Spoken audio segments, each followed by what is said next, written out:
Graça e paz, povo de Deus, programa Semeando Vida, da Semeando Família, a nossa igreja. Bom estarmos juntos nessa manhã. Pastor Miguel, bom dia, paz. Bom dia, meu apóstolo, graça e paz, você que está em casa nos ouvindo, nos assistindo, já corre lá na nossa rede social, no YouTube, se inscreve lá no nosso canal, participa daquilo que são os vídeos que estão lá, curte, comenta, compartilha, né? Nas nossas redes sociais também, no Facebook, no Instagram, vai lá, segue a gente. Esses conteúdos que a gente produz com muito carinho, pensando em você, levando Deus para você e para tanta gente que tá precisando, né? A gente depende um pouco também daquilo que é o teu compartilhamento. Então vai lá, ajuda a gente, sendo um missionário em outras vidas também. Amém.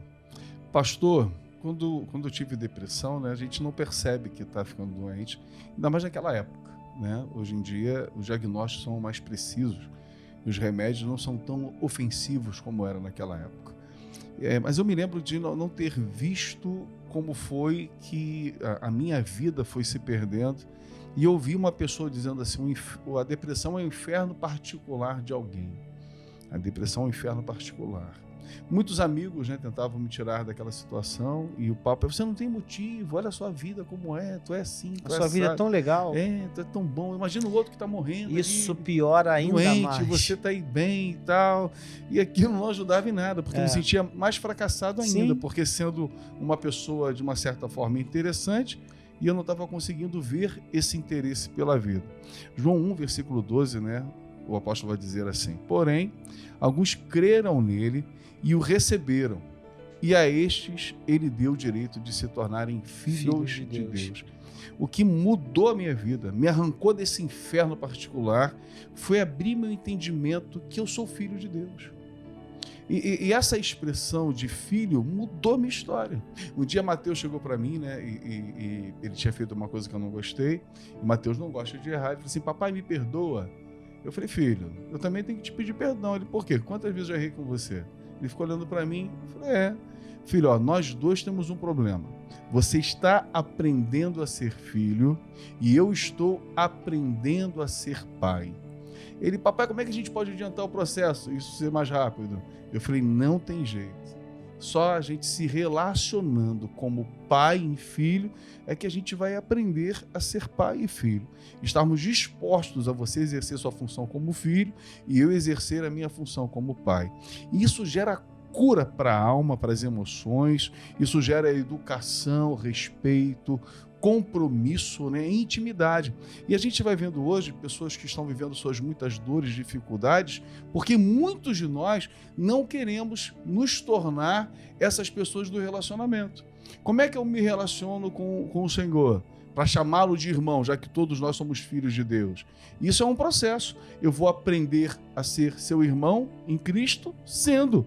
E você vai aprender a ser meu irmão em Cristo sendo. Se a gente não se permitir esse relacionamento, a gente nunca vai conseguir alcançar uma plenitude. E talvez eu precise muito desse irmão Miguel para curar algumas questões da minha vida. Talvez você precise muito do irmão Cristiano para ajudar você em algumas questões da sua vida. Só que mesmo na igreja hoje, a gente vai se isolando e a gente vai se achando o supra-sumo, onde o Senhor nunca construiu isso. O Senhor sempre celebrou aquilo que é a comunhão, o partir do pão, o estar junto, e isso é cura para a alma, e muitas pessoas não conseguem entender isso. Eu acredito que muitos espaços vazios, muitas lacunas, muitos buracos que vão ficando dentro da gente, abertos, né? Por N situações que a gente vai vivendo durante a vida, e se a gente não se permitir, eles nunca serão preenchidos. E qual é o tamanho de Deus? A gente não tem como quantificar, mas eu costumo dizer que Deus tem o tamanho exato do vazio da nossa alma. Aleluia. E aí aqueles vazios que a gente carrega, que levam a gente para a depressão.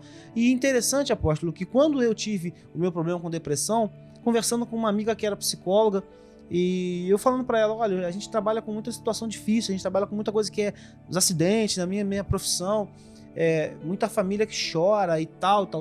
Então eu chego em casa e eu não gosto de ver filme. Eu falei para ela: olha, eu não vejo filme. Se eu sentar para ver um filme no primeiro choro de dor, no primeiro tiro, eu já não quero mais assistir, eu já saio. O filme para mim tem que ser um desenho, tem que ser alguma coisa assim que me chame muita atenção, um romance, que não tenha sofrimento. Ela falou: Pastor Miguel vendo romance. Isso aí é sintoma, Bonitinho. isso aí é sintoma de depressão. Forte. E eu falei assim: sério? Aí ela: procura ajuda porque você não está bem. E eu fui procurar ajuda e, de fato, eu estava mal. Dores que a gente carrega, vazios que a gente carrega dentro da nossa alma, que às vezes a gente nem percebe, né? E que vão são gerando... tão pesados, né? E são tão pesados que a gente não percebe. Parece que a gente está carregando 2 sacos de cimento todos os dias nas costas e a gente não percebe. E aí um dia a gente chega diante da cruz. Eu lembro daquele filme O Peregrino. Se você não assistiu, assiste. É um filme curtinho, tem 1 hora de duração mais ou menos, tem no YouTube.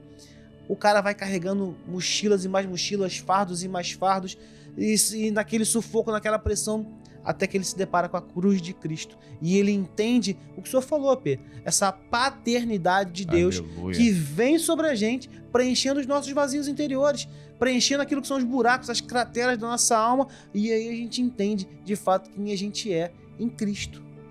Eu, no meu processo, né, que tentei um suicídio, foi muito forte, porque ao pegar uma pistola, colocar na cabeça e puxar o gatilho, a bala não sai, eu vou olhar para a pistola, o que houve? Aquele processo retardado, aí depois a bala sai, aí me dá um medão danado. Eu falei, gente, se esse negócio entra na minha cabeça, fazer um estrago. Mas não foi dessa forma, foi um medo com choro, né, de ver o grande livramento que o Senhor deu. E quando vem essa expressão, né, que eu poderia ser filho, me relacionando com os irmãos que já eram filhos de Deus, né, e me relacionando com eles também sendo irmãos, veio muitas questões na minha vida. Uma delas é uma maturidade muito grande, porque no processo da oração eu orava de manhã e as coisas aconteciam na hora do almoço. Eu orava na hora do almoço e agora as coisas estavam acontecendo na hora da tarde. Falei, gente, Deus é maravilhoso. O Wi-Fi estava bom, né? O sinal do Wi-Fi estava bom, né? E conforme nós fomos sendo curados, para não permanecer menino, infantil, interesseiro, Deus foi dificultando os processos. Eu tô orando processos. de manhã e está acontecendo daqui a 2 dias. Eu tô orando de manhã e já faz um tempão que não acontece. E a gente vai ver o profeta Abacuque, né? Dizendo assim, ainda que a figueira não floresça, que não haja fruto na vide, eu continuo sendo pai. Eu continuo sendo. E isso nos traz uma maturidade tão grande, porque não tem uma outra forma. Nós vamos nos frustrar. Aquilo que é o seu trabalho, você dizendo de muitas coisas que você vê, eu imagino, cara, quando você teve que socorrer algumas crianças ali e não ter tido a condição, né, de ser resposta e talvez trazer a notícia para um pai, uma situação nesse sentido. Cara, doideira isso, você com 3 filhos, entendeu? É muito forte. E talvez a gente não perceba, porque essa palavra diz isso. Se eu não fizer, se eu não curar, quantas vezes você orou?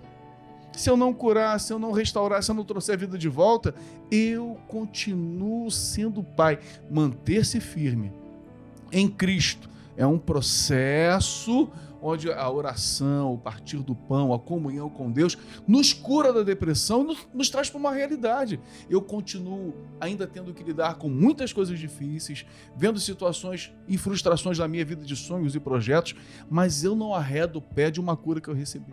A gente tende a achar que tudo que a gente vai pedir ao Senhor, Ele vai fazer, quando na verdade o não fazer, os nãos de Deus é que trazem maturidade para a nossa vida.